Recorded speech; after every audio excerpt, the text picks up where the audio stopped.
Рашиди «Подходы к обеспечению качества дополнительного профессионального образования в Европейском Союзе». Okay, I will try to make it short. I know that you need a coffee break.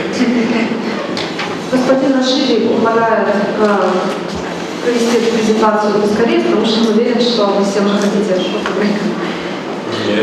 Нет, мы не хотим. Okay. That's great. I will talk about lifelong learning in the concept of professional education, regional development, age management, adult education. Господин Рашиди будет говорить о непрерывном образовании с точки зрения профессионального образования, регионального развития, образования взрослых, а также управления возрастом. Why I'm talking in 4 different fields about lifelong learning? Почему господин Рашиди выбрал именно эти 4 области непрерывного образования? Because each approach has its own goal with lifelong learning. Потому что у каждого подхода есть своя цель с точки зрения непрерывного образования. When we talk about vocational professional education, we are talking about employment. Когда мы говорим о профессиональном образовании, мы говорим о трудоустройстве. When we are talking about the regional development, we are talking about the intellectual capital of the country. Когда мы говорим о региональном развитии, мы подразумеваем интеллектуальный капитал страны. So, what I'm going to talk about lifelong learning from different perspectives. Господин Рашиди сегодня будет говорить о непрерывном образовании с различных точек зрения. But before I talk about it, since I'm working in European Union, there is a policy regarding lifelong learning in European Union. В Евросоюзе существует определенная политика в отношении непрерывного образования. And the first one which was created was the Lisbon strategy, the year 2000. Первый шаг на пути формирования политики, этим шагом была Лиссабонская стратегия 2000 года. The purpose of this strategy was to make European Union a knowledge area, a knowledge economy. И целью этой стратегии было превратить Европейский Союз в Knowledge economy. Привести Европейский Союз к экономике знаний. And then again, they looked at it in 2004. They saw it's very difficult because there are so many different countries inside European Union to create a strategy for lifelong learning. К 2004 году стало понятно, что это достаточно трудная задача из-за того, что из-за тех разниц, которые существуют между странами Евросоюза.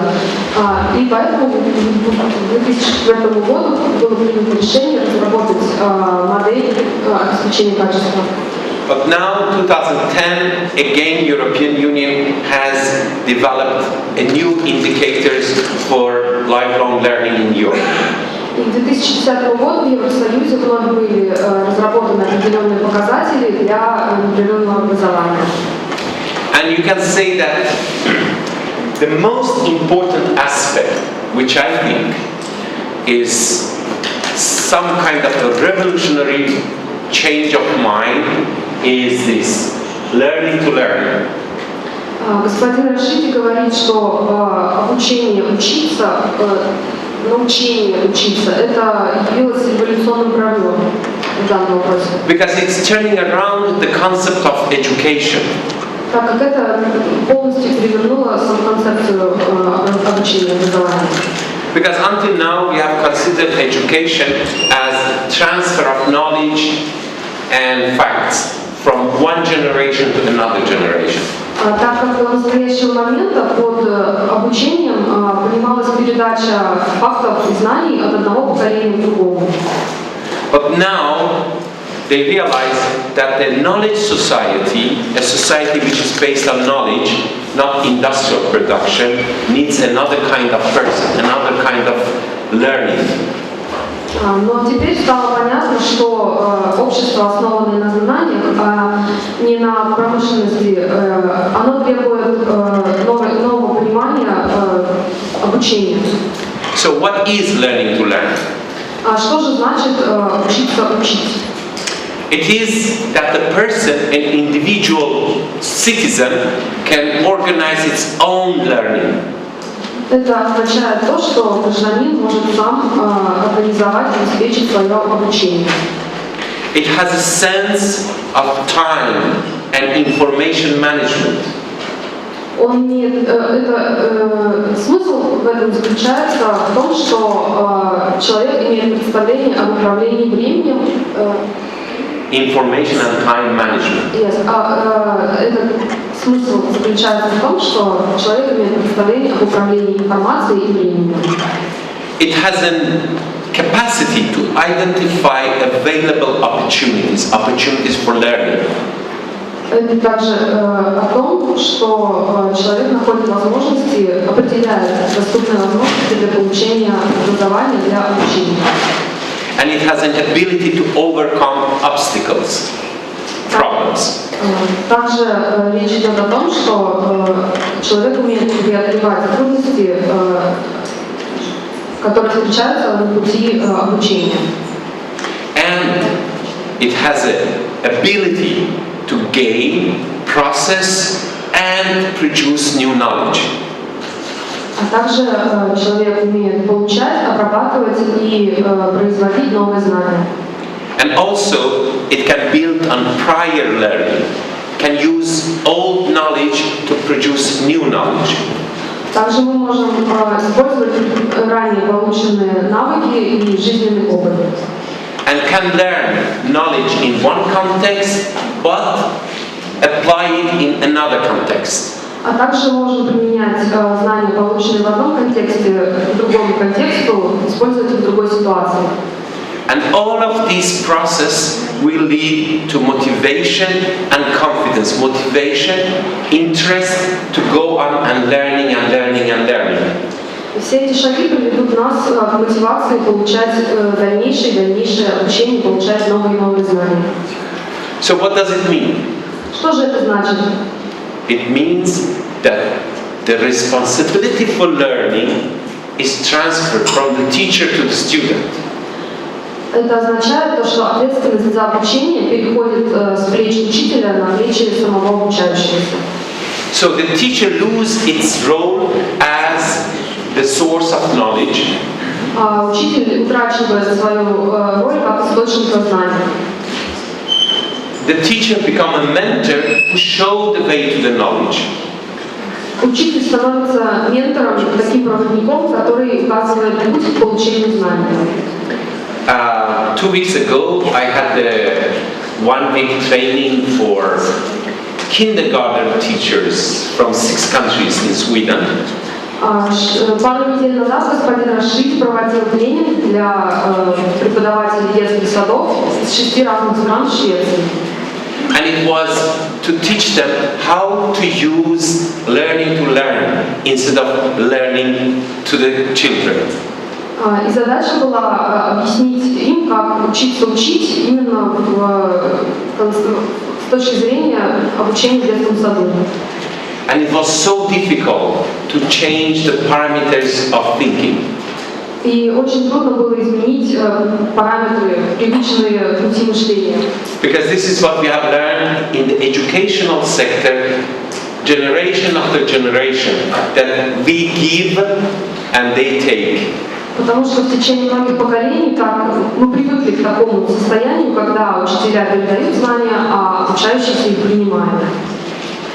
So, if we have learning to learn as a concept for lifelong learning, если мы возьмем идею обучения для обучения как основу непрерывного обучения, then the question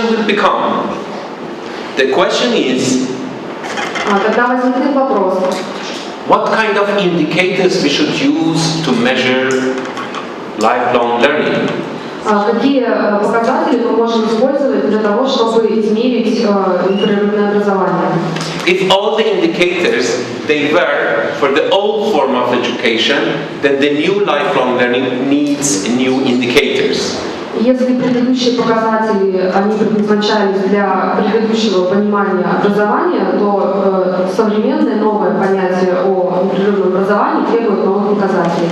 The only thing we can with certainty state is that what we have to do is going according to the quality cycle. Для решения этого вопроса мы можем обратиться к циклу качества PDCA. In Europe, during 6 years, there was a thematic network, a network of many European countries. They were discussing quality in education.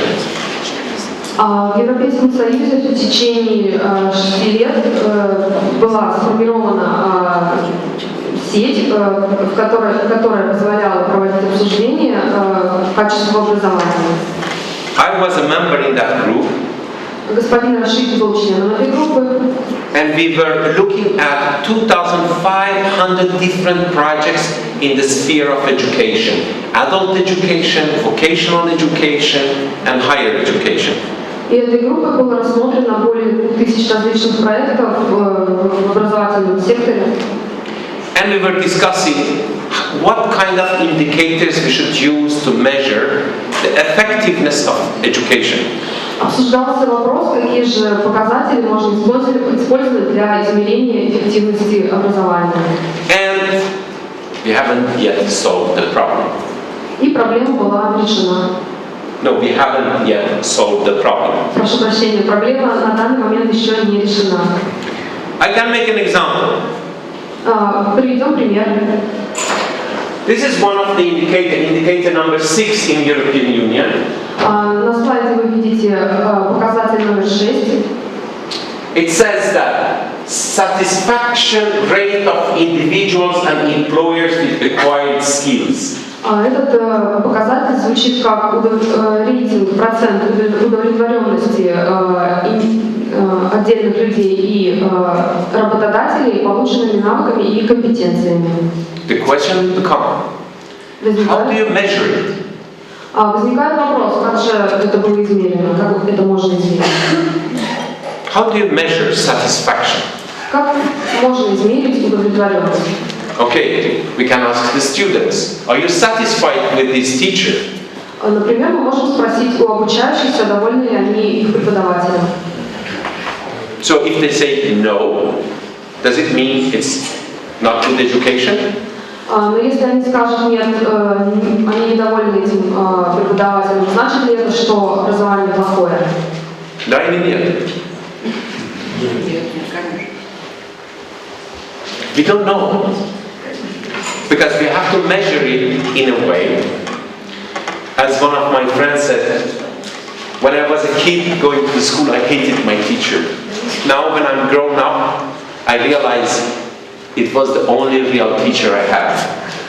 На самом деле мы не можем по ответам обучающихся сказать, хорошо ли обучение или нет. И в качестве примера господин Рашиди приводит пример своего друга, который говорил, что в детстве, когда ходил в школу, ненавидел своего одного из учителей, но только с возрастом понял, что это был на самом деле единственный настоящий хороший учитель. So, what they have done in 2010, again they created new indicators in European Union to measure what is important with education and lifelong learning. В 2010 году были определены следующие показатели, которые позволяют измерить качество образования. And again, we were in this group and we were trying to find the operational way to weigh how we should apply these indicators. Внутри групп была предпринята попытка определить функциональные показатели того, как можно измерить образование. If you look at indicator number 5, если мы посмотрим на показатель под номером 5, how to create a mechanism to identify training needs in the labor market. Как мы можем создать механизмы для определения потребностей в обучении на рынке труда? Do you do that in Russia? Делаем ли мы это у нас в России? Да или нет? Определяются ли механизмы для определения потребностей в обучении на рынке труда у нас в России? No, you're not doing it. Нет. Many European countries, they don't do it. И многие европейские страны также это не делают. But the question will be, how do you compromise between lifelong learning and the needs of the labor market? Но тогда возникает, соответственно, вопрос, как же находится компромисс между результатами непрерывного образования и потребностями рынка труда. In Sweden, we have found a compromise between these two. И в Швеции был как раз найден компромисс между этими двумя направлениями. When it comes to professional education, there is a demand from the government that it has to meet a demand from the labor market. So we cannot start a new professional education if there is not a clear need in the labor market. Если мы говорим о профессиональном образовании, то здесь большую роль играет потребность государства в той или иной профессии.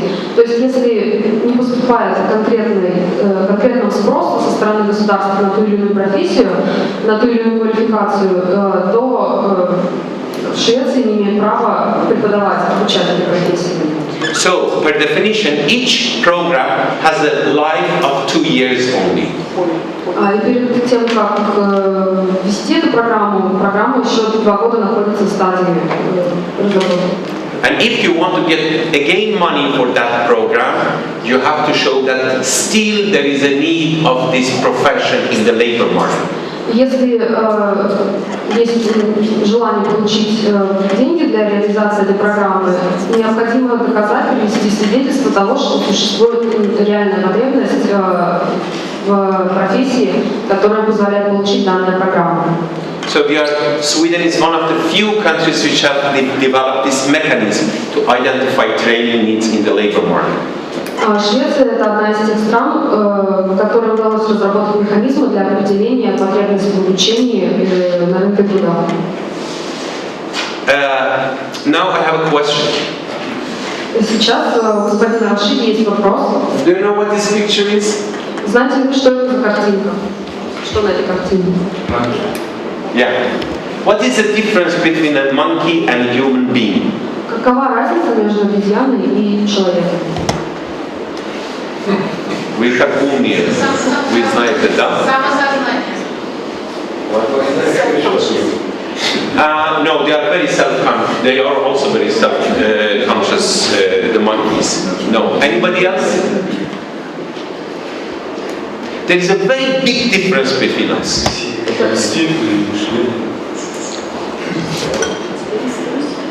No. They are intelligent, and we are also intelligent. Обезьяны, так же как и люди, обладают интеллектом. When they learn something, they can use this knowledge. Когда они обучаются чему-то, они умеют применять полученные знания. Human being can also do that. Так же как и люди. But there is another thing, which is why we are living so good, but they are living in the forest.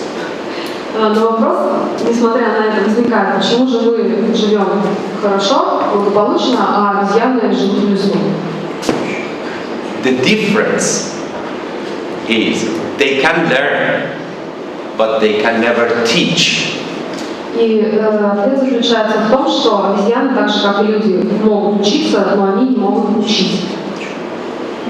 If you look at the family of monkeys, the mother can sit and look at their children breaking nuts to eat it for 5 hours. Если мы понаблюдаем за семьей обезьян, то мы можем увидеть такую картину, как мать обезьян наблюдает за своими детками, которые лущат орешки в течение долгого времени. But you never see that the mother go to the children to teach them how to break the nuts. Но никогда нельзя увидеть такую картину, что мать обезьяна учит своих деток, как лущить орехи. That's why with each generation they have to start from zero again. И поэтому каждое новое поколение обезьян вынуждено повторять свой путь сначала. So this is the difference. We can teach and we can accumulate knowledge. В этом как раз заключается разница. Люди умеют учить, могут учить и могут накапливать знания. So, what is education? Итак, что же такое образование? They say that education is that which remains when one has forgotten all that he learned in school. Иногда говорят, что образование – это то, что остается после того, как человек забывает все то, чему его научили в школе. What does it mean? Что это значит? It means it's not how much you have memorized facts and figures which counts. It is not that in the school you have memorized books and facts and numbers. This is not important. Это значит, что не важно, сколько книг, дат, чисел вы выучили в школе. But where to find the information, how to find the information, how to interpret the information, the knowledge. Важно то, как получать информацию, как интерпретировать знания, как применять их. So it is the method which is important. То есть то, что важно, это метод, способ. So the most valuable result of all education is the ability to make yourself do the thing you have to do when it's all to be done, whether you like it or not.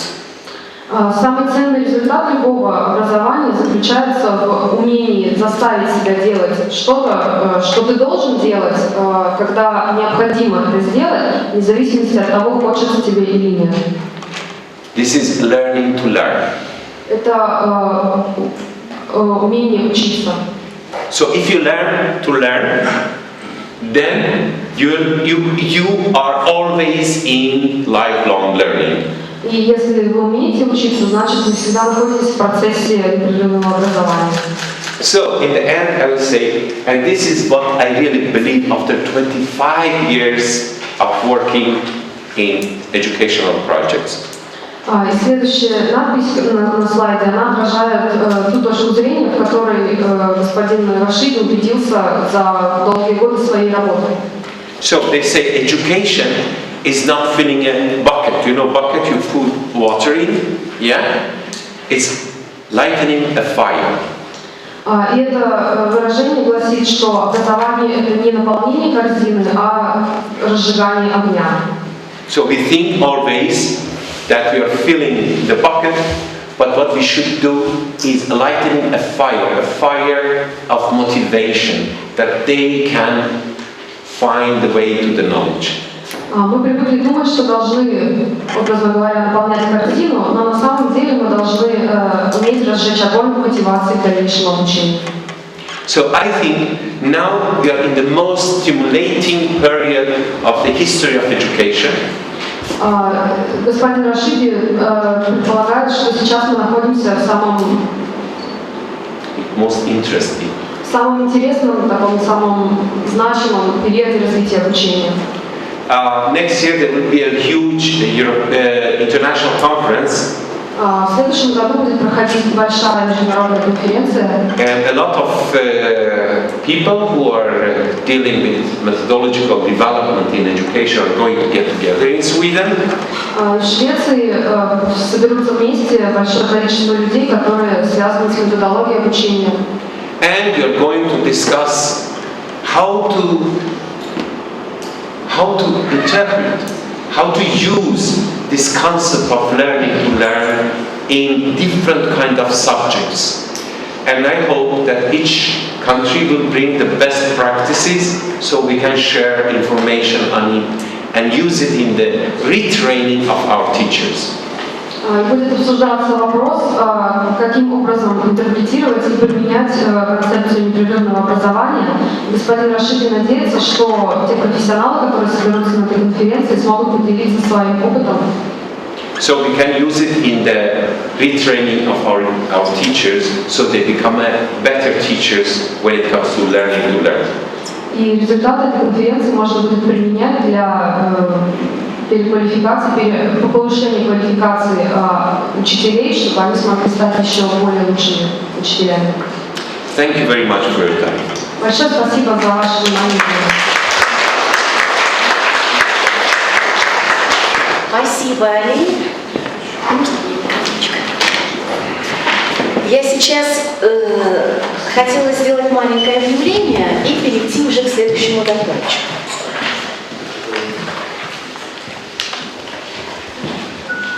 По результатам регистрации у нас сегодня на момент открытия конференции зарегистрировалось 67 человек из городов Москва, Санкт-Петербург, Томск, Ярославль, Рыбинск, Пермь, Нижнекамск, Екатеринбург, Иваново, Кострома, Астрахань, Нижневартовск, Уфа, Иркутск, Калининград, Упсала и еще несколько городов. Это информация о том, кто здесь среди нас.